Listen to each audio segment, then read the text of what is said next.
අයිබෝන් හැමෝටම ඉතින් අද මම ඔයාලට කියලා දෙන්න ආවේ මේ දිග පළල උස ගැඹුර ඝනකම කියන සංකල්ප පහම ළමයි අන්තිමයටම අපිට දාන්න වෙන සංකල්පය තමයි දිග කියන තනි සංකල්පය. දැන් උදාහරණයක් වශයෙන් අපි ගමුකෝ. දැන් ඔයා මෙහෙම ඉන්නවා.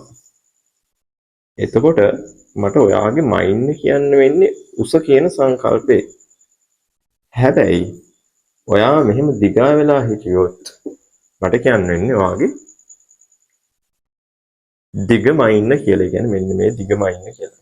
එහෙනම් අපි ඒ වස්තුවේ හෝ මොකක් හරි උපකරණේ පුද්ගලෙක් වෙන්න පුළුවන්. ඒක තියෙන ස්වභාවය අනුව තමයි මෙන්න මේ සංකල්ප පාවිච්චි කරන්නේ. නමුත් ඔය හැම එකක්ම අන්තිමේට දිග කියන සංකල්පයට වැටෙනවා ළමයි. මම හිතන්නේ මම කියන එක පැහැදිලි. දැන් උදාහරණයක් වශයෙන් ගන්නකො සිලිකෝනාශ්‍රයක මෙයා පළල මෙයා දිග කියලා ගත්තට දැන් පළල මැනෙන්නේ ළමයි දිගක් කරන්නේ අපි ගමු පළල මීටර් 3යි. හරිද? ඒතර දිග මීටර් 6යි. ඒතර මේ බලනකො මේ පළලත් දිගක්ම වෙනවනේ අන්තිමට නේද? හරිද?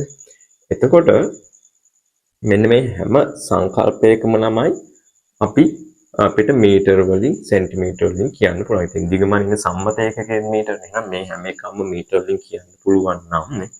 ඝනකමත් අපිට මීටර දශම ගණන් තියෙනවා දශම ගණන් කියන්න පුළුවන්.